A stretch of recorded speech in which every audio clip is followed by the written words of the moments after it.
presentan Chilevisión Noticias. Muy buenas noches, bienvenidos a esta edición de Chilevisión Noticias junto a CNN Chile. Hola, ¿cómo están? Muy buenas noches. Vamos a comenzar las noticias hoy dando cuenta de una información que se dio a conocer a raíz de una investigación periodística que ha instalado nuevamente en la polémica al presidente Sebastián Piñera y sus negocios, esta vez en relación al proyecto minero portuario de Dominga. Claro, esta es una revelación a nivel internacional de documentos desclasificados sobre negocios en paraísos fiscales, el llamado Pandora Papers. Entre ellos aparece un caso que involucra al presidente Piñera. ¿De qué se trata? De la venta que hace la familia Piñera Morel a Carlos Alberto Delano, íntimo amigo del presidente y actualmente propietario del proyecto Dominga, precisamente de ese proyecto. Esta venta se hace en el año 2010, o sea, siendo Piñera en ese momento presidente de la República en su primer mandato, por 152 millones de dólares y en un paraíso fiscal. Esa es parte de la información entonces que se entrega en estos Pandora Papers. Claro, y parte de la polémica es que este pago estaba sujeto a que no se estableciera un área protegida, porque esa es la gran polémica respecto al proyecto minero portuario Dominga, que se emplaza en la comuna de La Higuera, que es donde se encuentra ese verdadero paraíso que estábamos viendo en las imágenes, que es el archipiélago de Humboldt, algo único en el planeta y donde hay múltiples especies en extinción o en peligro de extinción que diferentes movimientos y también gente de la zona, los pescadores, están intentando proteger. Bueno, solamente sería el pago si es que no se declaraba área protegida a este sector, que es algo que vienen pidiendo las comunidades desde hace muchos años. Eso evidentemente genera un tremendo conflicto de interés entre los negocios personales del presidente Piñera y sus decisiones como mandatario, porque esa resolución de si se tomaba o no esa decisión para proteger el lugar correspondía evidentemente al gobierno que él encabezaba el año 2010 y que encabeza en el día de hoy. De modo que este es un elemento central en toda esta controversia, esa cláusula en el contrato entre los Piñera Morel y la familia Delano para realizar la venta de este proyecto, que en un principio era propiedad entonces de la familia Piñera. La situación ha escalado bastante, vamos a tener luego más información en términos de las reacciones que se están provocando y también un comunicado de la Presidencia de la República respondiendo a las afirmaciones, pero claramente aquí se instala una nueva polémica entre negocios y política y entre los intereses personales y la gestión como presidente de Sebastián Piñera, sobre todo considerando que acaba de ser aprobado, como sabemos, el proyecto Dominga en una primera instancia. Claro, eso es un punto fundamental, que estamos a la espera de qué es lo que va a pasar con esa aprobación que se dio recién en la Comisión de Evaluación Ambiental de Coquimbo, pero está la opción de que se apele al Comité de Ministros, con lo cual los ministros tendrían que votar, o que la Corte Suprema, que también ha recibido recursos de casación, de su veredicto. Así que todavía hay dos instancias que están en veremos cuando se conoce esta información, hasta ahora secreta. Y recordando además que el presidente Piñera ya tuvo una intervención en este asunto cuando decretó, digamos, mediante un telefonazo que no se construyera un proyecto que era en el mismo sector y que por lo tanto podía ser competidor del proyecto Dominga. Recordamos que se ocurrió Barrancones en su primer gobierno, lo que nuevamente entonces abre una discusión. Vamos a profundizar más adelante sobre este tema. Seguimos con otras noticias para contarles que José Antonio Kast superó por primera vez a Sebastián Sichel en una encuesta presidencial. Claro, el candidato del Partido Republicano aparece ahora segundo por debajo de Gabriel Boric en la última versión de Pulso Ciudadano. También ocurre lo mismo en la encuesta CADEM que se da a conocer esta noche. Las encuestas son fotos de un momento y en algunas veces uno sale muy bien en la foto y otras veces sale mal en la foto. Hoy día salí bien en la foto. Hoy sí, pues salí estupendo. Detrás de la mascarilla, una evidente sonrisa en el rostro. Aunque dice no creer en las encuestas, las mismas que hoy lo posicionan como segunda preferencia presidencial, superando por primera vez a su contrincante Sebastián Sichel. Dándoles las gracias a las personas que fueron consultadas y me apoyaron, pero yo siempre digo que nosotros no dependemos de las encuestas. Hoy día podemos estar en 8, en 10, 12, 14 y vamos a seguir trabajando igual. El candidato republicano quedó en el segundo lugar de la encuesta Pulso Ciudadano, con un 14%. Supera a Sichel, que cayó a un 12,5% y queda justo tras el abanderado de Apruebo Dignidad, Gabriel Boric, quien obtuvo el 19,8% de las preferencias. Dada la situación que ha estado pasando Sichel, está demostrando que la candidatura de José Antonio Kast es muy competitiva, está captando un electorado de derecha muy fuerte y también captando un electorado de centro derecha. Pero paradójicamente Kast se mantiene con el mayor rechazo de todos los postulantes según la encuesta, alcanzando un 30,1% de desaprobación. Le sigue Gabriel Boric y luego Sebastián Sichel. Y nos enfrentaremos a quien haya que enfrentarse, pero yo esperaría que en esto podamos pensar en el bien del país y no estas posiciones extremas. Sabíamos que defender las pensiones de las personas iba a tener costos, pero no estamos dispuestos a obtener más votos a costo de medidas populistas. Defender las pensiones, dicen en el comando de Sebastián Sichel, que va por sacar todos los ahorros de las AFP en caso de aprobarse el cuarto retiro, contragolpe que dio a conocer el mismo día que reconoció haber retirado el 10% tras varias insistencias. Nuestro sistema es un sistema solidario, en que el Estado ayuda, en que usted contribuye con su ahorro y en que además con seguros protegemos a aquellos que no les alcanza. Reformas a las pensiones que toman protagonismo entre los aspirantes a la moneda, ahora que se discute el cuarto retiro de fondos en el Congreso, algunos incluso tratando de marcar sus diferencias en esta materia. ¿Cuál es la diferencia fundamental con lo que propone Gabriel Boric? Ahí se van sus ahorros a cuentas fiscales. Eso es malo y ha fracasado en toda parte del mundo. Él debiera tener un poquito más de humildad al referirse a estos temas. Estuvo retando a sus parlamentarios durante cerca de 2 meses y después se descubrió de que estaba haciendo lo mismo que le criticaba al resto. Con o sin diferencias, la consigna de la mayoría es terminar con las administradoras de fondos de pensiones, reemplazarlas, por ejemplo, con un organismo estatal, solidario y sin fines de lucro. Kast va por separar a las AFP. El Estado coloque una base, que es la pensión básica solidaria. Como Estado, el dueño y el gestor de los recursos. Llegar a una pensión básica solidaria universal de aquí a 4 años, eso implica un gasto anual de 10.000 millones de dólares. El candidato Franco Parisi propone modificar la forma en que invierten las administradoras, mientras que Marco Enrique Sominami sugiere reemplazarlas por un sistema mixto en el que coexista un sistema de reparto. Cambiamos de tema. En prisión preventiva quedó el conductor de un camión repartidor de gas que atropelló a 2 personas en medio de una protesta en el puente Pío Nono, frente al Parque Forestal.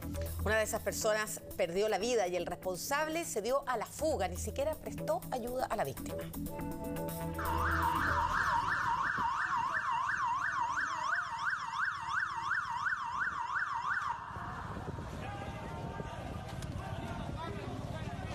Los conductores del camión atropellaron a una persona.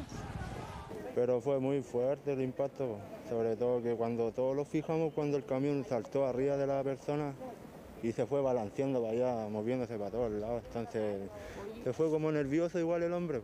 Comprensible es la consternación entre quienes presenciaron la trágica muerte de una joven de 22 años. Había una manifestación en el concurrido puente Pío Nono. En ese lugar, la mujer junto a una amiga cruzaba la calle Cardenal Caro cuando un camión repartidor de gas las atropelló. Hay 2 vehículos que circulan en el mismo sentido que está virando el imputado, que se encuentran detenidos ante el cruce de peatones que está por delante de ellos, que es el mismo sentido en el cual se desplazaban las víctimas. Al doblar el vehículo, efectivamente se encontró frente a estas 2 personas que fueron las impactadas, y de todas maneras continuó con su trayecto. Y eso fue lo más grave del atropello, porque tras impactar fuertemente a la joven, el conductor no se detuvo y abandonó el lugar. Y esperamos que las autoridades de seguridad vial o de transporte tomen las medidas para que la gente entienda, comprenda que si efectivamente participa un siniestro vial tiene que parar y detenerse como un acto de humanidad y porque efectivamente está dentro de la lógica de la salvaguarda de la vida. Por otro lado, la defensa del imputado y un testigo que era copiloto del camión indican que el conductor no se detuvo porque no vio a estas mujeres y porque las personas que se manifestaban estaban lanzando objetos, por lo que el conductor habría sentido que su vida estaba en riesgo. Cuando uno se enfrenta a este tipo de situaciones, como es una marcha, una protesta, una congestión o gente que se vaya acercando, primero que nada, todas las reacciones deben ser muy lentas. La ley de tránsito indica que si uno es partícipe de un siniestro vial, debe inmediatamente detenerse, incluso prestar ayuda.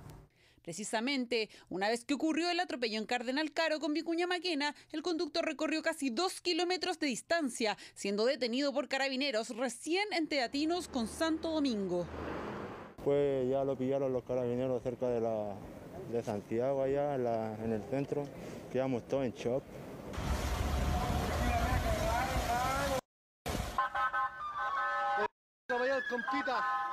Horas más tarde de la muerte de la joven se realizó una espontánea velatón en el lugar del accidente y este domingo se concretó el control de detención de Rodrigo Vergara por los delitos de cuasi-homicidio y por infringir el artículo 195 de la Ley del Tránsito al no prestar ayuda y no dar cuenta a la autoridad de lo ocurrido.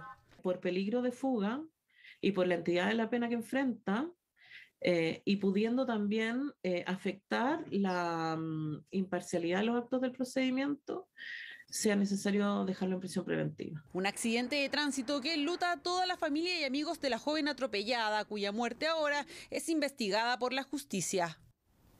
Chilevisión Noticias. Durante esta jornada murió una de las víctimas del ataque incendiario ocurrido en Carahue durante las fiestas patrias.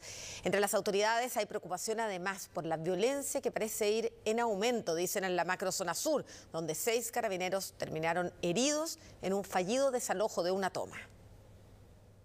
Permanecía en riesgo vital desde el 19 de septiembre pasado junto a su esposa tras sufrir un brutal ataque incendiario en su hogar en Carahue, pero este domingo Hernán Allende no resistió más. El hombre de 49 años falleció en el hospital regional de la comuna. Doña Delia Flores sigue internada en el hospital, también gravemente, y por lo tanto lo primero es dar las condolencias a su familia. Un ataque que ocurrió de madrugada y por el que este matrimonio habría recibido amenazas previas. Encapuchados habrían ingresado a la casa de la pareja, prendiendo fuego con ellos en el interior. Allende terminó con un 40% de su cuerpo quemado y con sus vías respiratorias comprometidas. La línea investigativa que se está siguiendo es por el delito de incendio con resultado de muerte, la cual cambia, en este caso, al constatarse el fallecimiento de una de las víctimas, el cual corresponde a uno de los delitos más graves que tiene el ordenamiento jurídico, que tiene como pena la de presidio perpetuo calificado. Un hecho que recordó lo sucedido el 2013 con el asesinato del matrimonio Luxinger-Macay. Yo le pido al presidente Piñera que decrete estado de sitio y ponga a las Fuerzas Armadas a combatir a estos terroristas de la CAM, que cada día tienen un territorio más grande porque ahora están llegando a Valdivia.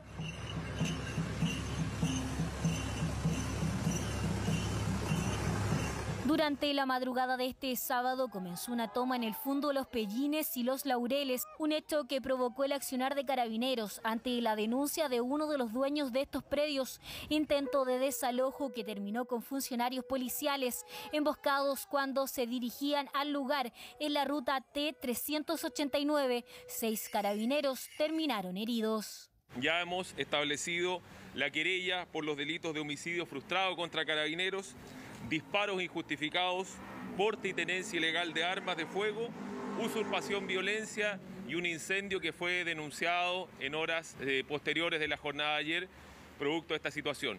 4 de los funcionarios heridos fueron dados de alta la jornada de este domingo, mientras uno de los 2 que continúa hospitalizado permanece grave y con riesgo de perder un globo ocular. Mientras que agricultores del sector afectados tomaron la ruta que une Mafil con Valdivia. En el fondo estamos reaccionando porque queremos decirle tanto a ellos como al gobierno que nosotros los ríos ni los lagos vamos a permitir esto, por ningún motivo. Mientras que la madrugada de este domingo otro ataque incendiario se vivió en la ruta de Cañete a Tirúa, donde una camioneta terminó completamente quemada, además de una casa consumida por las llamas en el sector de Peleco. Violencia que pareciera estar fuera de control, que tras el término del estado de excepción llevó a que el gobierno intentara el envío de militares a la macrozona sur, medida que fue objetada por la Contraloría, caso que el Ejecutivo podría llevar al Tribunal Constitucional. Estamos evaluando cuáles son los caminos para poder avanzar en esta materia que creemos tan relevante, para cumplir con la función del Estado simplemente. Proveer el bien público de seguridad, darle tranquilidad a los ciudadanos que residen hoy en la macrozona sur y que nos exigen en la Araucanía y en el Biobío, en la provincia de Arauco, que hagamos todos los esfuerzos necesarios. Violencia que hoy tiene una nueva víctima fatal. El cuerpo de Hernán Allende fue trasladado al servicio médico legal y será entregado a sus familiares, quienes lo despedirán en Nueva Imperial. Al menos 8 personas murieron luego de que un avión se estrellara contra un edificio en Italia. El accidente ocurrió en la localidad de San Donato. Dentro de las víctimas se encuentran el piloto, el copiloto y también un menor de edad. Si bien la construcción se incendió después del choque, no se registraron más personas fallecidas, ya que el inmueble estaba vacío por una serie de obras de remodelación. La aeronave salió desde el aeropuerto Linate de Milán y se dirigía a la isla de Cerdeña.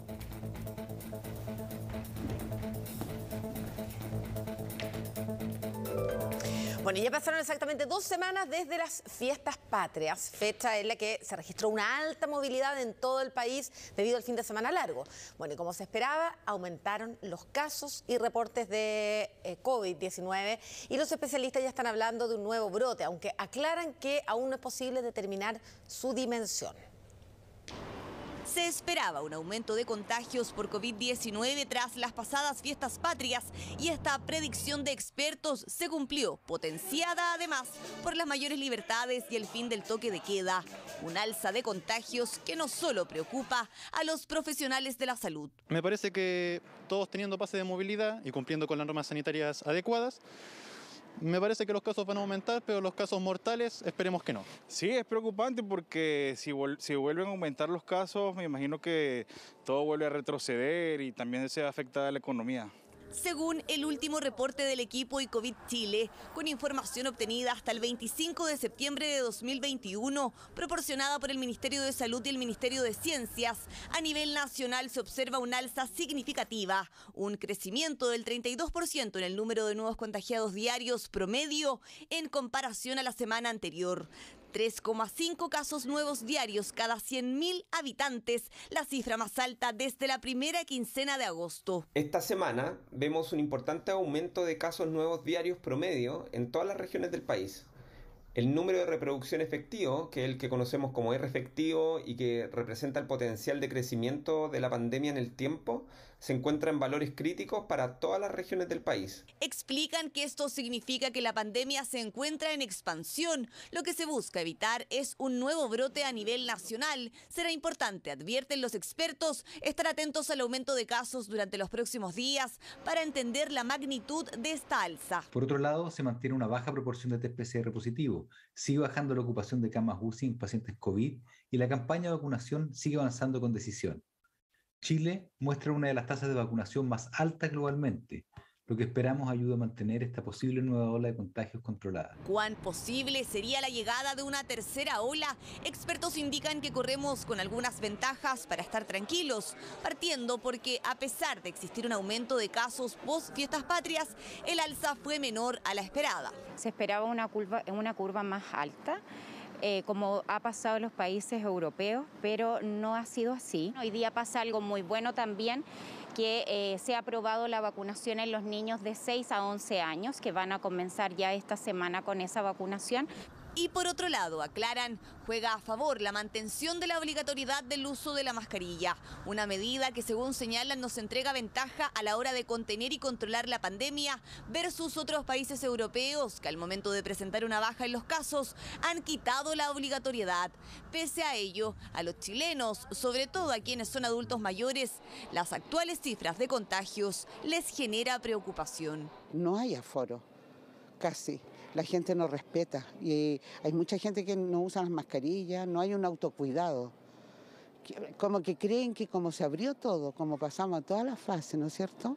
Creen que ya la pandemia pasó y no es así. Y se veía que tenía que venirse este asunto y esperar que más adelante las cosas no se agraven más. De todos depende la continuidad de este buen momento sanitario. El llamado es fuerte y claro. Mantenga las medidas de autocuidado, siga usando la mascarilla, evite las aglomeraciones. Acciones claves, más ahora que la variante Delta es predominante. Otras 752 personas fueron informadas como contagiadas por el MinSal este domingo.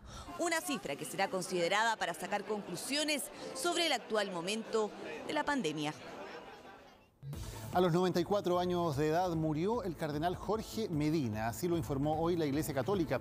El religioso se desempeñó como obispo de Rancagua y de Valparaíso y ocupó altos cargos en la curia romana. De hecho, uno de sus hitos más recordados fue que anunció el nombramiento del Papa Benedicto XVI en el Vaticano. Mientras fue sacerdote, hizo noticia en varias oportunidades por polémicas declaraciones, por su condena a la homosexualidad, su cercanía a la dictadura militar y también por cuestionar a las víctimas de Fernando Karadima. Revisemos algunas de esas declaraciones. Si una madre tuviera que perder la vida por dar la vida a un hijo, bendito sea Dios. La situación de la tendencia homosexual no es una situación natural, es un defecto. Hay un premio de $1 millón para el primer hombre que resulte embarazado. Hasta ahora no ha aparecido ningún ganador del premio. Los restos de Medina son velados en la parroquia La Transfiguración del Señor en Las Condes y su funeral se realizará mañana a las 2 de la tarde en la Catedral Metropolitana de Santiago. Bueno, que como ya les habíamos adelantado al comenzar este noticiero, hay una investigación periodística que instaló en la polémica nuevamente al presidente Sebastián Piñera y sus negocios. Esta ha revelado que la familia del mandatario y Carlos Delano sellaron una millonaria compraventa. La familia Piñera vendió a la familia Delano su parte de la minera Dominga en un paraíso fiscal. Y además esto ocurrió en el año 2010, cuando Piñera era presidente en su primer mandato. El pago estaba sujeto a que no se estableciera un área protegida donde la mina se iba a instalar, una decisión que le correspondía precisamente al gobierno encabezado por el presidente. Nuevamente una importante filtración de documentos denominada Pandora Papers pone en jaque a la elite mundial ante el descubrimiento de secretas redes financieras donde operan millonarias compras de sociedades y patrimonios de diferentes líderes mundiales cuyas transacciones operan libres de impuestos y en el desconocimiento público. En dichos documentos, que suman casi 12 millones de filtraciones de audios, videos, correos, entre otros, figura el nombre del presidente Sebastián Piñera, cuya revelación dice que la millonaria compra-venta del polémico proyecto Dominga se concretó a su cercano amigo Carlos el Choclo Delano, quien fue condenado en el caso Penta a través de un paraíso fiscal exento de impuestos en 2010. ¿Por qué es relevante? Porque en ese momento Sebastián Piñera era el presidente de Chile en su primer mandato y sus hijos tenían una participación de 33,33% en esa sociedad, digamos, eran los mayores accionistas. Por lo tanto, había un conflicto de interés, digamos. Dicha transacción totalizó la venta de $152 millones, cuyo primer pago se reveló el año 2009 tras ser conocida la primera transacción que consistía en 14 millones, pero el monto mayor, es decir, $138 millones, se habrían acordado en 3 cuotas. La última de estas, pagada en Islas Vírgenes Británicas y que pendía de un polémico acuerdo. El contrato tenía una cláusula que decía que el 10% o sea, la tercera cuota, digamos, de ese pago, que equivalía a $9,9 millones, estaba condicionada a que no hubiera cambios regulatorios que impidieran la construcción de la mina. Una decisión administrativa del propio gobierno. Así nuevamente estalló la polémica por los negocios del mandatario. En La Moneda respondieron que estos hechos ya fueron descartados por la justicia y que el mandatario en ese entonces no tenía conocimientos de la transacción, por lo que, según dicen, toda afirmación contraria no correspondería a la verdad. La publicación de los vínculos del mandatario con el resistido proyecto de la minera Dominga generó reacciones inmediatas. La gravedad de lo publicado hoy obliga al presidente Piñera a explicar al país si usó o no su cargo para sus negocios personales con la minera Dominga. Y exigen una investigación urgente para poder determinar responsabilidades y también para transparentarlo. Transparentar absolutamente todo, caiga quien caiga. La información que acabamos de conocer es gravísima. Sebastián Piñera evade impuestos en paraísos fiscales, oculta información relevante y además siempre privilegia su interés personal por sobre el bien común. Incluso ya se plantea una acusación constitucional contra el mandatario. Y esto confirma que se hizo para favorecer directamente al presidente de la República en términos personales. La gravedad de esta situación amerita evaluar todas las alternativas, incluida una acusación constitucional en contra del presidente Sebastián Piñera. Se trata de una investigación a escala mundial que involucra revelaciones de polémicos negocios, muchos de ellos en paraísos fiscales, de figuras como el ex primer ministro Tony Blair, el presidente de Kenia, el rey de Jordania, incluso la cantante colombiana Shakira, de Julio Iglesias y del entrenador Josep Guardiola. La investigación, calificada de histórica, revela la sombra desde donde opera el 1% más rico del mundo y que durante las próximas semanas tendrá nuevas revelaciones. En Chile ya generó un fuerte remesón. Y tenemos reacciones de último minuto de parte del vocero de gobierno, Jaime Belolio. Lo escuchamos. Con respecto al reportaje conocido hoy, lo primero que hay que decir es que no hay ningún antecedente nuevo. Todos estos hechos fueron conocidos en su minuto por la Fiscalía, por los tribunales, y quedó absolutamente claro que fue todo hecho en regla en la legislación chilena y que además el presidente Piñera no había tenido ninguna participación en los hechos. Es de público conocimiento además que el año 2009 el presidente se desliga de la administración de sus empresas y eso. Bueno, todo esto se da a conocer mientras el proyecto minero portuario de Dominga está en un momento clave. Hay toda una polémica en la zona, en la comuna de La Higuera, donde se emplazaría este proyecto y donde las comunidades están muy divididas. Y se acaba de aprobar en la Comisión de Evaluación Ambiental de Coquimbo. Lo que está pendiente es que podría haber una reclamación ante el Comité de Ministros y serían los ministros del propio presidente Sebastián Piñera, los que tendrían que decir sí o no a Dominga.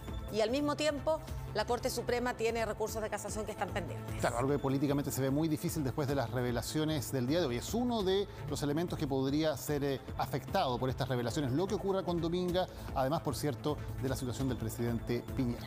Se siguen sumando reacciones al respecto y se las estaremos informando aquí en Chilevisión Noticias. Vamos a seguir con otras noticias para contarles que se encuentra prófugo el conductor de Uber, que tras una discusión con un grupo de jóvenes que llevaba él en su auto, todo esto por el medio de pago de la carrera, agredió con una llave de cruz a uno de ellos. Sí, le ocasionó graves lesiones en el cráneo. El adolescente de 17 años fue llevado a una clínica asistido por seguridad municipal.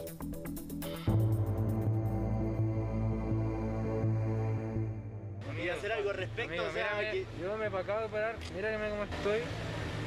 Yo te digo, yo estoy bien. Yo me encantaría que me revisen y que me hagan lo que queráis, ¿ya? Pero a mí lo que más me importa ahora, más que mi integridad, ¿ya?, es que se haga justicia al respecto. Son los instantes posteriores a un ataque irracional, una discusión que se generó por el pago de una carrera de un vehículo de aplicación de transporte de pasajeros que fue abordado por un grupo de amigos desde Ñuñoa a Las Condes. Resulta que pedimos sin querer el Uber sin tarjeta. Y el tipo nos dice, no, tienen que pagar, no están haciendo el Uber. Yo me paro, acerco hacia él y le digo, amigo, querí... Vamos a tratar de conseguirnos el efectivo, no sé qué, saca una llave, me pega, me deja en el suelo y después me pega una patada, se sube al auto. Este joven de 17 años fue golpeado con una llave de cruz por el conductor del automóvil, quien no quiso que se le cancelara con tarjeta, sino en efectivo, generándose la discusión. Al momento de llegar este vehículo al lugar y hacerse el pago del viaje, esta situación de la forma de pago que realizan los muchachos no le agrada aparentemente al conductor de este vehículo y esta situación lo ofusca y desde el interior del vehículo saca una llave de cruz con la cual en forma violenta agrede a uno de estos muchachos en su cabeza. Como mareado en el suelo ni se paró y llegó y le pegó una pata. Y yo, de hecho, como que dije como le están pegando a mi amigo, me acerqué, se gira y hace así. Y yo digo como me voy para atrás. Tras la golpiza, el agresor huyó del lugar en el propio vehículo, reconociendo la empresa Uber en un comunicado que tienen tolerancia cero a las conductas violentas en la aplicación, finalizando que lamentan el hecho y condenan categóricamente toda acción que atente contra la seguridad e integridad de los usuarios de la plataforma. Hasta el lugar llegaron nuestros inspectores y también paramédicos a constatar las heridas del joven. Se tomó contacto con la familia y fue el padre quien lo traslada a la clínica. Hasta el momento el agresor sigue sin ser encontrado y tiene una orden de detención. Desde el municipio entregamos apoyo psicológico y legal a la familia para poder acompañarlos en este proceso. Los residentes de este sector en la comuna de Las Condes estaban sorprendidos con lo ocurrido. Me parece súper penoso porque sabes que acá es un barrio súper tranquilo y los jóvenes se estaban divirtiendo en la noche súper en el quincho arriba, son unos cabros que y el gallo Uber y sacó esta cuestión que es para moverla, imagínate, para sacar las ruedas y le pegó en la cabeza al pobre cabro. Estamos acostumbrados a esto, sí, hay mucha fiesta y todo porque en estos edificios es harto joven, pero está la PDI cerca y está la comisaría de las tranqueras, entonces verdaderamente aquí, por esta parte no hay portonazo, no hay nada, entonces fue bastante, es raro, no estamos acostumbrados a eso, en verdad. La Brigada de Homicidios de la PDI y la Fiscalía Oriente recopilaron todos los antecedentes para dar con el conductor que le ocasionó graves lesiones al menor, que sigue hospitalizado en la Clínica Las Condes. Comienza mañana una semana que es decisiva para la tramitación del cuarto retiro, ahora en el Senado, un proyecto que sigue generando polémica por sus consecuencias, tanto económicas como políticas. Una discusión que salpicó también a los candidatos presidenciales y algunos ya buscan alinear a sus senadores para conseguir los votos.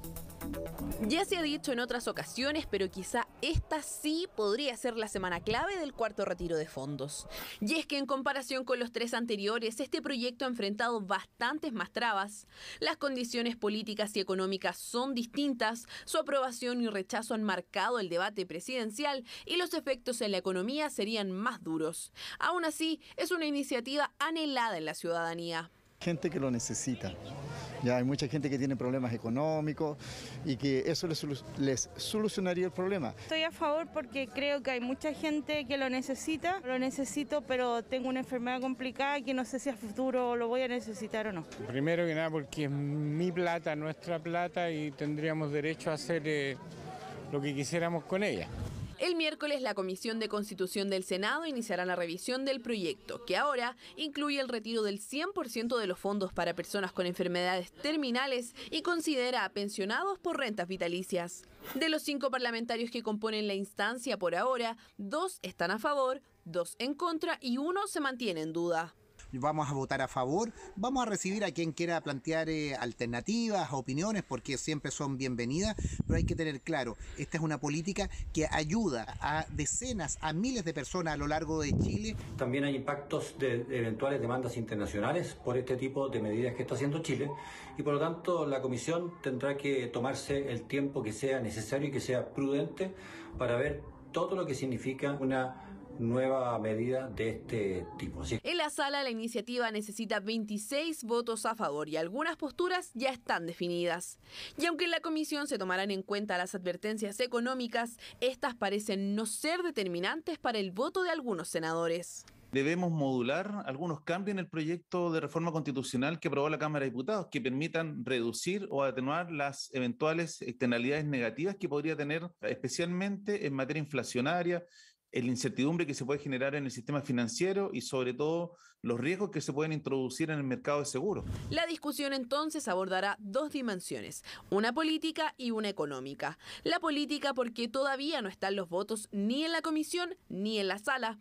De hecho, los mismos candidatos presidenciales de oposición cuyos conglomerados tienen senadores lo han reconocido. Hemos aprobado el cuarto retiro y hemos planteado de que hay que luchar en todos los frentes contra la desigualdad.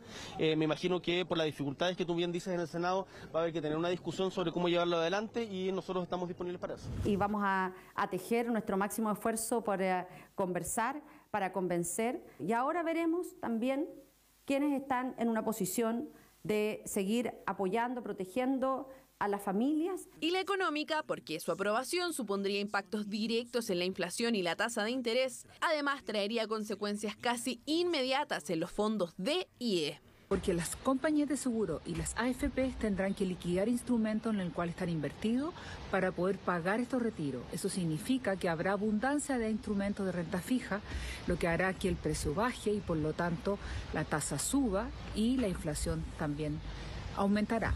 A la comisión están invitados los ministros de Hacienda y Trabajo, además del superintendente de pensiones, organismo que ya advirtió que el cuarto retiro podría dejar a 5,5 millones de pensionados sin fondos en sus cuentas. Los locatarios del tradicional barrio de Patronato acusan un completo abandono en materia de seguridad y por eso han decidido contratar ellos guardias privados. Claro, para que vigilen las calles y locales durante las noches y fines de semana especialmente. Con eso dicen que buscan combatir la aparición de bandas especializadas en el robo de mercadería. El público está de regreso. El tradicional barrio Patronato ha vuelto a la normalidad tras varios meses cerrado por la pandemia. Aparecieron los clientes durante el día, sin embargo, por las noches y los fines de semana el escenario cambia drásticamente, advierten los locatarios del sector. Bueno, que este lugar igual en la noche es muy oscuro. Entonces los dueños de acá tienen que estar haciéndose, algunos hacen turno, no se cierra tan tarde también por lo mismo, porque incluso trabajando hemos sabido de asaltos a los locales. Reclaman que bandas de ladrones se han dedicado en los últimos meses a recorrer las calles del barrio Patronato para robar durante la noche la mercadería de los locales, aprovechándose incluso del cierre obligado que hubo durante la pandemia. El último de estos robos no fue menor. Una banda de al menos 4 individuos deambuló durante varias noches por el barrio. Las cámaras de seguridad delataron el vehículo. Tras investigar el local al que entrarían, volvieron el día domingo y a eso de las 8 de la mañana con una galleta forzaron los ingresos y se llevaron más de 50 millones de pesos en mercadería. Nos llevaron todo lo más caro y elegían los personajes, elegían que era más caro, que era más barato. Nos dejaron muy mal, porque más de 60 millones, o sea, más de 50, 60 millones nos llevaron. Cuando sus dueños retornaron el día lunes a trabajar, se encontraron con las cortinas cerradas, como si nada hubiese sucedido, pero los candados instalados no eran de ellos. Los habían puesto los ladrones para disimular, por lo que rápidamente se percataron del robo. Un hecho que ya se está haciendo cotidiano, reclaman los comerciantes de Patronato. Ahí entraron a robar, sellaron calete. Prácticamente lo saquearon, lo abrieron en la mañana mismo. Cortaron los candados de noche y después llegaron en la mañana, abrieron el negocio como locatario y como si fueran locatarios y sellaron todo. De parte de nosotros siempre hemos invertido en seguridad extra porque obviamente que Carabineros seguro no da abasto. Nos contactamos con Carabineros para conocer los planes de acción que están implementando frente a este preocupante escenario. En ese sector que es un sector complejo con una población flotante bastante grande durante el día, por lo tanto realizamos los patrullajes focalizados para poder evitar la comisión de delitos. Carabineros despliega todo su personal para poder tener un mayor beneficio hacia la comunidad. Pero de todos modos, los comerciantes consideran que esto no es suficiente y apuntan a que los principales problemas ocurren de noche. Por eso decidieron organizarse e invertir en seguridad privada. Por estos días, patrullas de guardias de seguridad recorren las calles a modo de prevención, lo que aseguran ha dado buenos resultados, ya que los delitos disminuyeron. Sin embargo, en la Cámara de Comercio de Patronato advierten que la dotación policial en la comuna es demasiado baja. Nosotros tenemos una dotación de Carabineros que está desde el año 87 con la misma dotación y hay que comprender que la cantidad de habitantes en Recoleta ha cambiado circunstancialmente. No vamos a decir que se ha duplicado, pero por lo menos tenemos un 40% más de habitantes. Desde la alcaldía de Recoleta, solo a través de un comunicado se remitieron a señalar que la seguridad en la vía pública no es una de sus atribuciones e indicaron que por lo mismo prescindieron de los vehículos que eran utilizados para colaborar en materias de seguridad ciudadana y apoyar la labor de Carabineros. Lo que nos parece es que sí se atengan a la normativa, porque todo lo que tiene que ver con guardias de seguridad en locales y su funcionamiento, eso también es fiscalizado por Carabineros, ¿no? Entonces, si esto funciona en norma, por supuesto que contribuye. No nos parece que se formen grupos poco menos que de choque, que busquen no perseguir la delincuencia. Pero algunas investigaciones vinculadas a estos hechos comienzan a dar resultados. Carabineros realizó un allanamiento en Huechuraba donde una banda escondía la mercadería robada a varios locales de Patronato. Lugar donde se procedió a la incautación de distintas especies, avaluadas en más de 100 millones de pesos, los cuales eran productos de distintos ilícitos. Según los locatarios de Patronato, han estado en conversaciones con las subsecretarías del Interior y Prevención del Delito para que se concrete un aumento de la dotación policial. En ambas reparticiones declinaron referirse al problema, por lo que mientras no se incremente el número de policías en Recoleta, los comerciantes deberán seguir invirtiendo parte importante de sus ingresos en la contratación de guardias de seguridad privados, que algo de tranquilidad otorgan en medio del temor constante a ser víctimas de la delincuencia. Nuevamente se registraron episodios de violencia en el contexto de manifestaciones contra la inmigración irregular. Un registro de video capta el momento en que un desconocido amenazó con un cuchillo a un grupo de migrantes en pleno vagón del metro de Santiago, luego de una protesta que terminó con enfrentamientos en las calles. Centro de Santiago, y mientras Víctor estaba en un vagón del metro, se encontró con esto. Venía en el metro de Santiago usándolo, obviamente, dirección a mi casa, al descanso. Y obviamente tuve la mala fortuna de que había vivido una marcha anti-inmigrante aquí en el centro de Santiago. Efectivamente, una manifestación anti-inmigración se desarrollaba en el centro capitalino, pero la tensión y derechamente la violencia se trasladó bajo la superficie, en el metro, con Víctor como víctima. El tipo tenía el puñal, el tipo, si yo no esquivo el puñal, el tipo me mata en el metro de Santiago. Luego de la agresión, este hombre continuó su viaje sin ser detenido. Este video refleja la preocupante violencia que ha girado alrededor de la crisis migratoria, con manifestaciones en contra de los ciudadanos extranjeros y en ocasiones con ataques. Este domingo fue la Coordinadora Nacional de Inmigrantes la que convocó a una manifestación en apoyo a los ciudadanos extranjeros que viven en nuestro país. Nosotros lamentamos muchísimo que se produzcan ese tipo de marchas, de convocatorias de carácter xenofóbico, racista y discriminatorio hacia la migración. Los asistentes comenzaron su recorrido en calle Catedral con bandera. Fueron 300 personas las que pidieron fin al racismo. Una convocatoria donde no se registraron incidentes ni ataques como el sufrido por este ciudadano ecuatoriano. Uno no emigra porque quiere, uno emigra porque hay situaciones que a veces uno como madre deberá de afrontar y dejarlo todo para seguir adelante. Yo soy chileno, mi pareja es dominicana y estoy aquí como corresponde apoyándola a ella, y no solamente a ella, sino a todos los inmigrantes que vienen a aportar a nuestro país. Y vinimos a buscar nueva vida, que nos apoyen, por favor. Eso es lo que queremos y eso es lo que andamos buscando. No queremos problemas. Así como esta pareja chilena-dominicana, los que se manifestaron este domingo lo hicieron en forma pacífica, pero condenando con firmeza los hechos de violencia vividos en los últimos días, tanto en la capital como en el norte del país. Como Servicio Jesuita de Migrantes rechazamos los actos de violencia ocurridos en algunas de las marchas del día sábado y adherimos a las reivindicaciones presentadas y manifestadas por las organizaciones migrantes del día de hoy. Fueron distintos los hechos de violencia ocurridos durante el sábado. 12 personas resultaron detenidas. Tensa jornada que sumó también 6 lesionados. Víctor pudo ser uno de ellos. El tipo quería sacarnos como del lugar. Obviamente que no era la manera, no es la forma apropiada, en fin, de... El que estaba de más era él, el que estaba de más no era el migrante. Hechos violentos que a más de una semana de los graves incidentes ocurridos en Iquique continúan.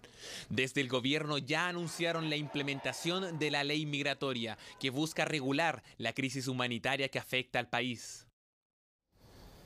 El 31 de diciembre se acaba la vigencia de la ley que impide que durante la pandemia se corten los suministros básicos cuando estos no son pagados. En esa fecha, por lo tanto, comenzarían a cobrarse todas las deudas atrasadas durante la pandemia. Claro, y hay algunos usuarios que están pidiendo un perdonazo, algo así como un borrón y cuenta nueva. Mientras, el gobierno está barajando algunas soluciones y las empresas afirman que ya es hora de pagar. Yo vivo acá con 5 hijos, 2 nietos. Del estallido social que estoy sin trabajo, entonces igual el tema de las deudas se han ido acumulando.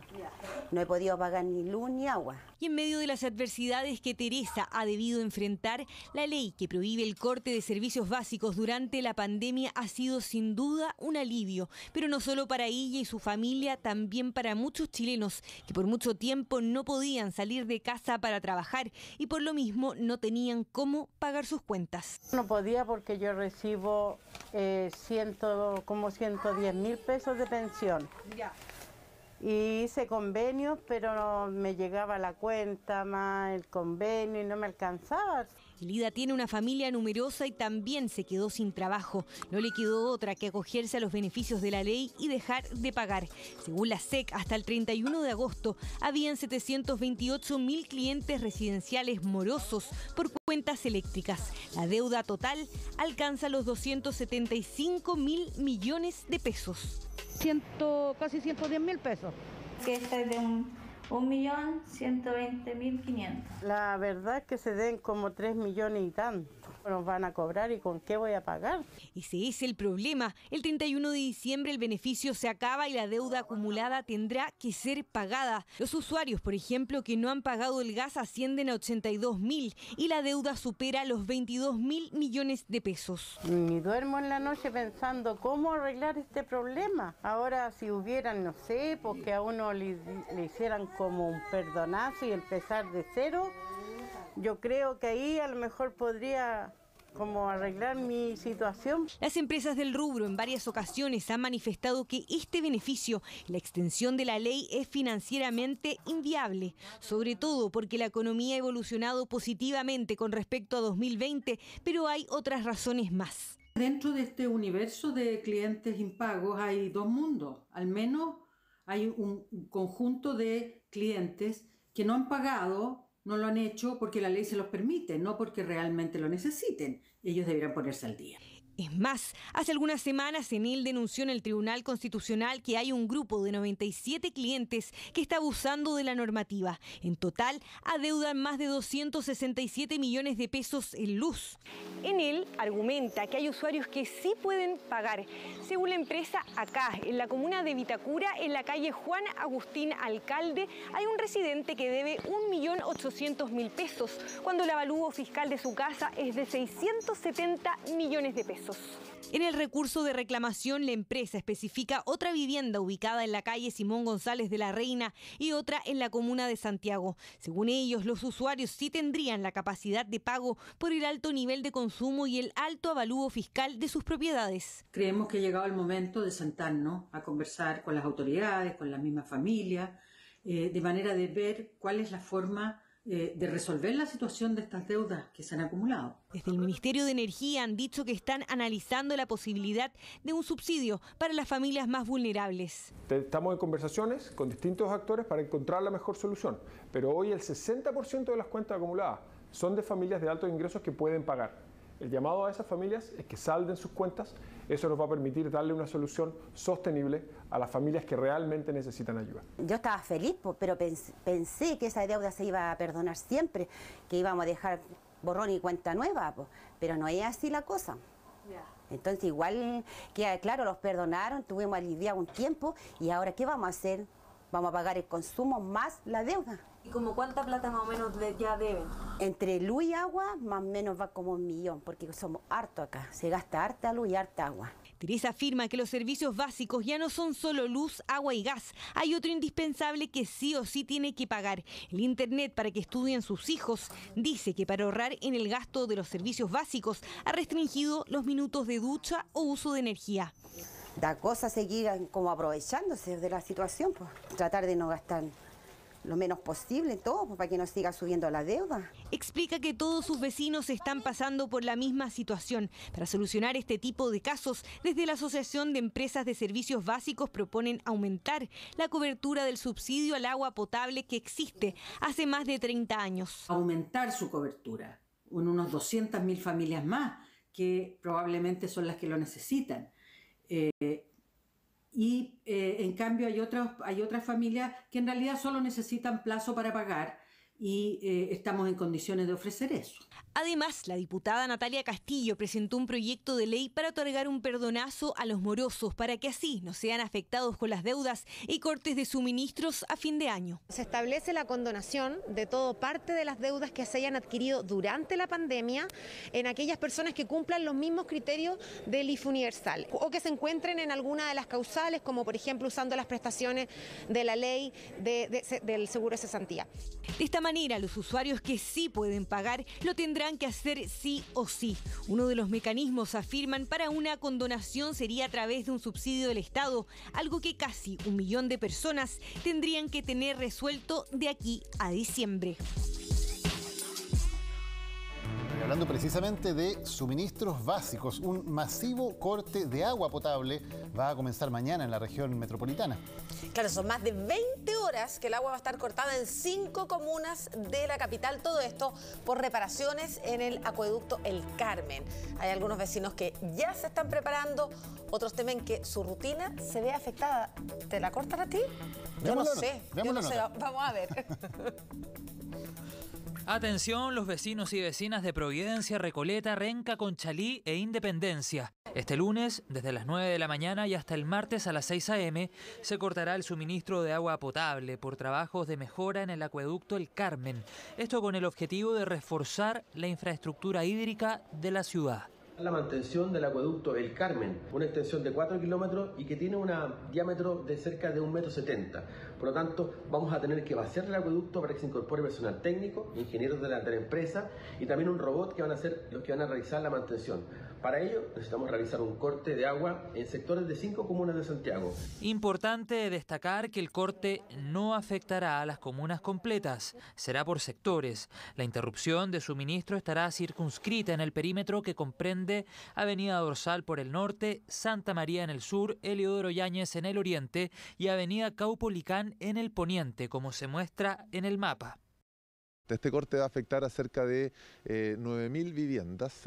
Aguas Andinas ha dispuesto la instalación de 10 estanques de agua que van a estar disponibles, pero además la Municipalidad de Renca ha dispuesto la instalación de 12 nuevos puntos, o sea, van a ser en total 22, 10 los pone Aguas Andinas, 12 los pone la Municipalidad de Renca. Vamos a tener 3 puntos de distribución de agua y se recomienda aproximadamente 15 litros por persona para las necesidades básicas. Para mitigar el impacto del corte, se dispondrán 40 estanques de agua potable ubicados en distintos lugares de las comunas. En esta esquina de Providencia, por ejemplo, habrá un punto de distribución de agua. El detalle, con los lugares exactos en cada sector, se puede encontrar en aguasandinas.cl. Tendremos solamente funcionando los servicios de seguridad pública, emergencia municipal, el SECOF Las Enredaderas y el SAPU Juan Antonio Ríos y Cruz Melo. El resto de los servicios municipales no funcionará por no contar con autonomía en el suministro de agua potable. Ustedes compaginan porque tenéis que andar, pucha, no tenemos agua, conseguir río, de un grifo, entonces es complicado. Lunes seguramente va a ser bien complicado que se corte el agua por todo lo que ello significa. Tenemos agüita y si nos falta, bueno, compramos unos bidones, así que está todo ok. ¿Está de acuerdo que se hagan estos trabajos por mejoría? Obviamente que sí. Creo que la fecha es súper compleja porque varios estamos en home office todavía. Y en medio de un corte de suministro de agua potable, programado pero muy largo, surge la pregunta de qué pasaría ante un incendio. Bomberos asegura que igual podrían operar. El Cuerpo de Bomberos de Santiago tiene dispuesto un dispositivo con todos sus carros cisterna o Z para toda la región metropolitana, sobre todo para la zona que va a ser afectada el corte de agua. Serán 21 horas de corte para reforzar el funcionamiento de la red de agua potable que se extiende por más de 13.000 kilómetros en la capital. El llamado es a juntar agua o bien acercarse a los puntos de abastecimiento. La emboscada que sufrieron 2 agentes antidrogas de la PDI en el valle de Quilimarí demostró la gravedad del problema del narcotráfico en esta zona. Hasta ahora van 3 muertos y 4 desaparecidos. Claro, estamos hablando de jóvenes que son atraídos para conformar escuadrones armados que cuidan plantaciones ilegales de marihuana a cambio de millonarias sumas. El reportaje es del periodista Alejandro Vega.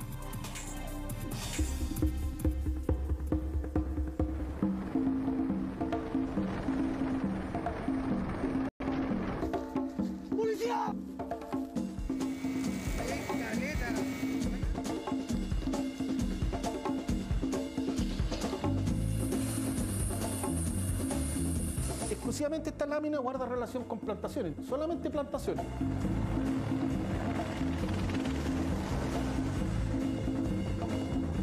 Que aquí ya llegó violencia, droga y armas. Es una guerra contra las drogas que siempre va a ganar el narcotráfico.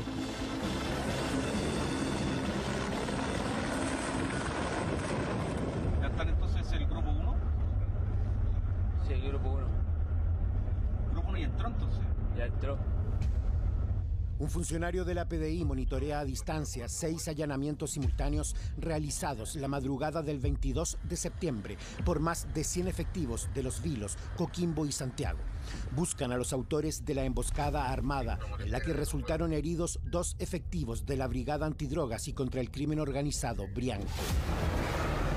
El operativo daría paso a la persecución aérea de presuntos miembros del grupo criminal que huyen a gran velocidad a bordo de este vehículo blanco, similar al que emboscó a los inspectores de la PDI Joel Espinosa y Luis Quintana en el sector llamado El Infiernillo.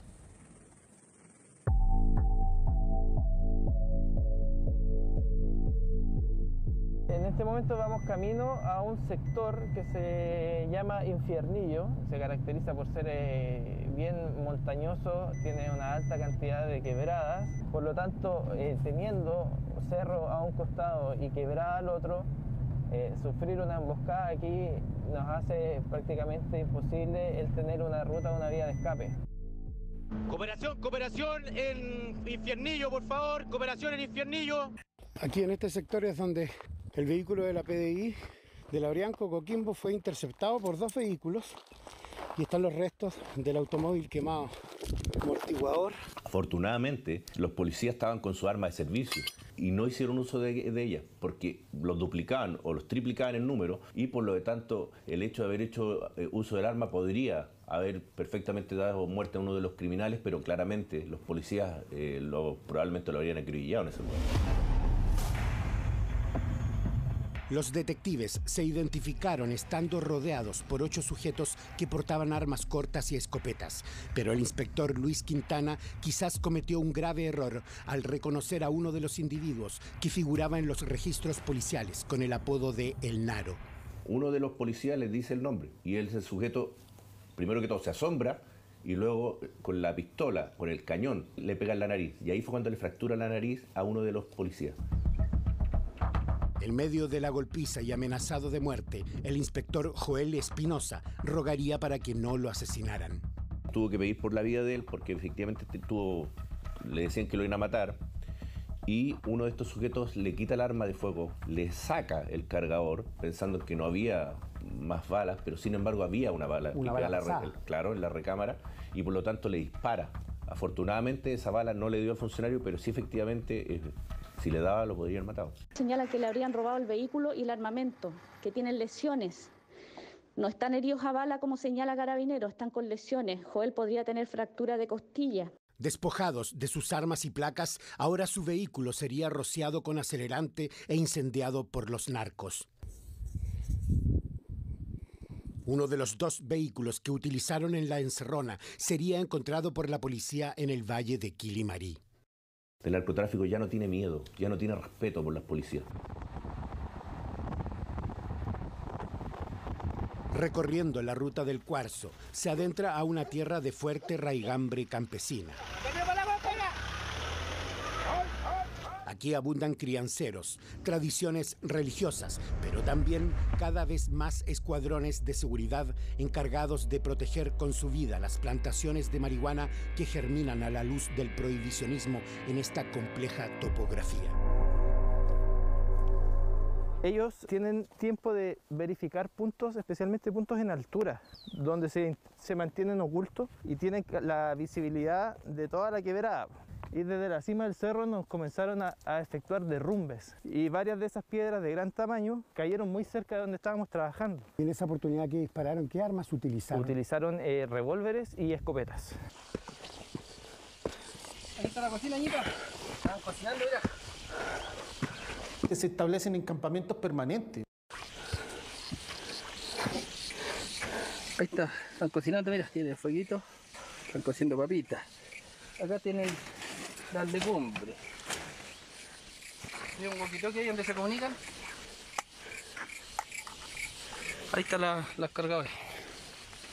Hemos encontrado piscinas, no solamente una piscina, sino que varias piscinas para poder irrigar este tipo de plantas.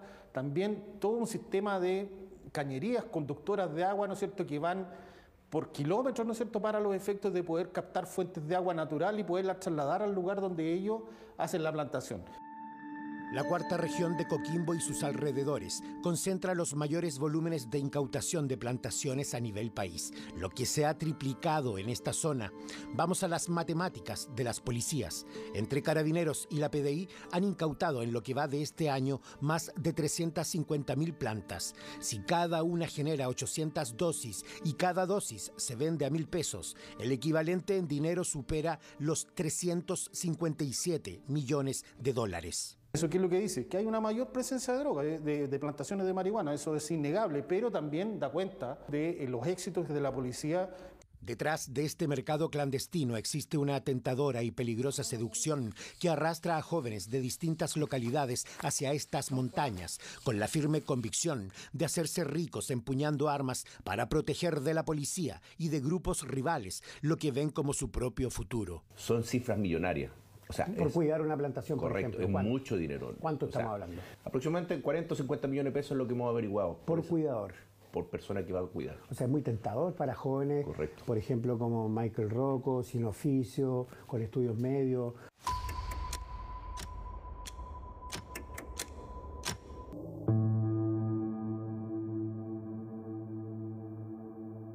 Yo quería conversar con los papás de Michael. ¿Usted es la mamá, no? Ahí está él, su hijo. ¿Era bueno para la pelota? Su pasión es el fútbol. Estuvo un tiempo en Coquimbo jugando, estuvo 5 años viviendo en Coquimbo. Jugó para la selección en Coquimbo. Michael Rocco fue reclutado por un amigo que lo llevó a la montaña y a la muerte. Aquí aparece vistiendo una casaquilla con logo de la PDI junto a Oliver Guerra, apodado El Chirola. También figura con Pehuel, que levanta una escopeta calibre 12.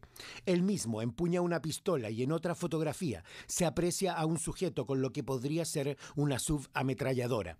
Michael fue asesinado por un integrante del grupo en febrero de este año. El mejor amigo fue el que le quitó la vida. Se criaron juntos, vivieron juntos. Y él, yo creo que fue por envidia, o bien, no sé, o como que le pagaron a él para que lo matara. Un Francisco Rojas también, que viene de Viña del Mar. Digamos, la persona que lo invitó a él para allá, a cuidar una plantación. Le ofrecieron plata, seguramente como que una hija y estaba por nacer la otra, y no fue para mí, entonces no por la plata. El cuerpo de Francisco Rojas fue encontrado en una fosa a 80 centímetros de profundidad en un campamento de planteros del que todavía quedaban vestigios cuando el fiscal concurrió para recuperar el cadáver. No había duda de que se trataba de este joven por el crucifijo que portaba y las zapatillas que vestía. Estos objetos fueron levantados del sitio del suceso, desde donde la propia víctima, días antes de morir, envió registros audiovisuales a un amigo cercano que permitieron identificar a los integrantes de la banda y encontrar su cuerpo. Porque él mandó fotografías, mandó videos de allá donde está, se las mandó a un amigo. ¿Y financista tampoco ha sido detenido en el caso de Manuel Figueroa?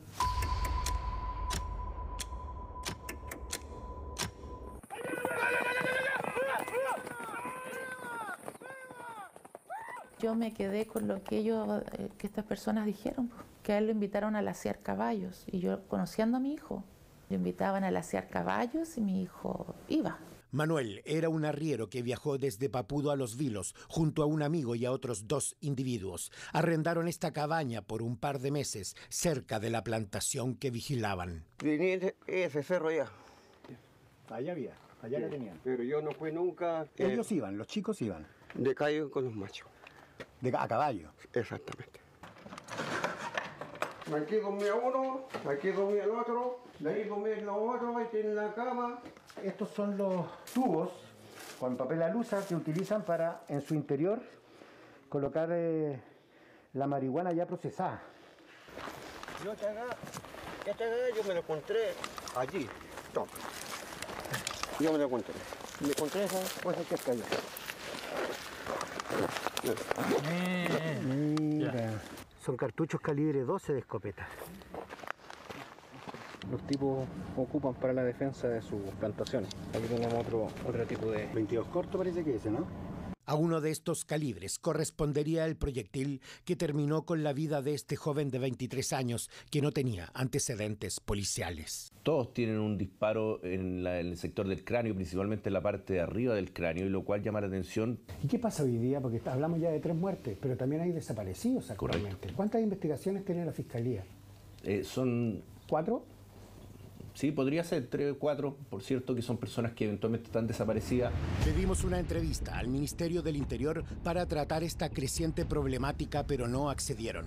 Queríamos saber su opinión respecto al aumento del poder del narcotráfico en nuestras montañas y ciudades, algo que para algunos expertos y consultoras internacionales es consecuencia del prohibicionismo. El prohibicionismo es la mejor estrategia para fortalecer el crimen organizado. Necesitamos que la sociedad en su conjunto entienda que regular las sustancias como el cannabis es mejor, ¿sí?, que exponer a los consumidores a que las consigan en el mercado negro.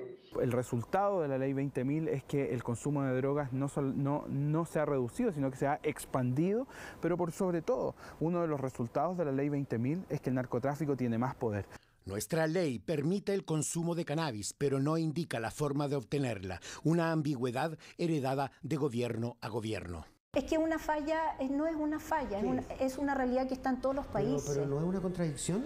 No, es una restricción real para no permitir el consumo o hacérselo más difícil a los menores de edad, que es el grupo que queremos proteger. ¿Qué organismo es el que debe autorizar el uso de cannabis medicinal? Yo creo que su pregunta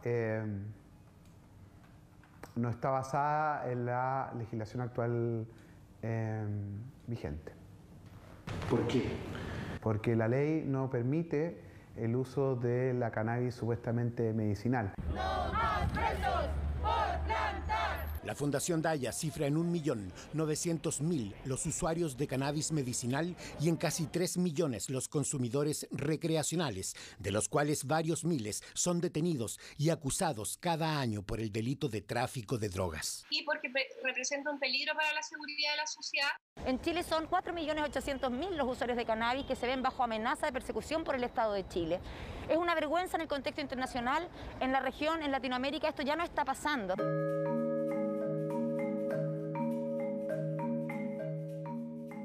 Que el Estado y la salud pública de un país deje en manos del narcotráfico, pretendiendo de que las fuerzas de seguridad regulen ese mercado, es un absurdo que en algún momento se caerá porque está sostenido por mentes rígidas. Por eso estamos eliminando la prohibición. Eso es lo que hace la legalización, permitirnos implementar un sistema integral y mucho más efectivo de control regulatorio.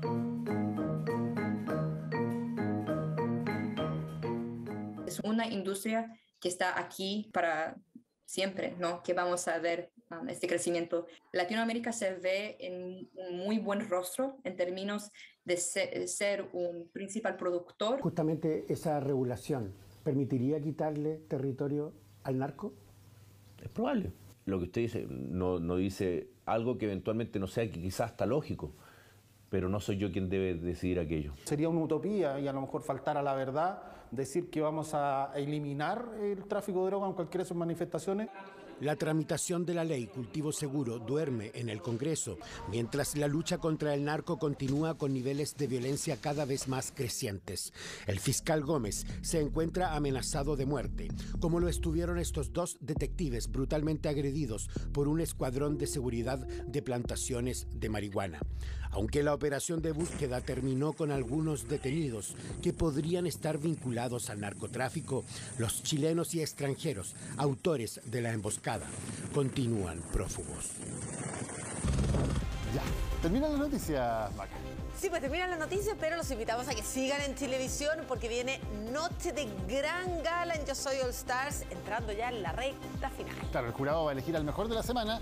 2 participantes tendrán que dejar la competencia para siempre. Y en CNN Chile ya viene Tolerancia Cero, que te vaya muy bien. Muchas gracias, Maca. Seguimos en Tolerancia Cero entonces en CNN. Muy buenas noches. Nos vemos mañana. Chao.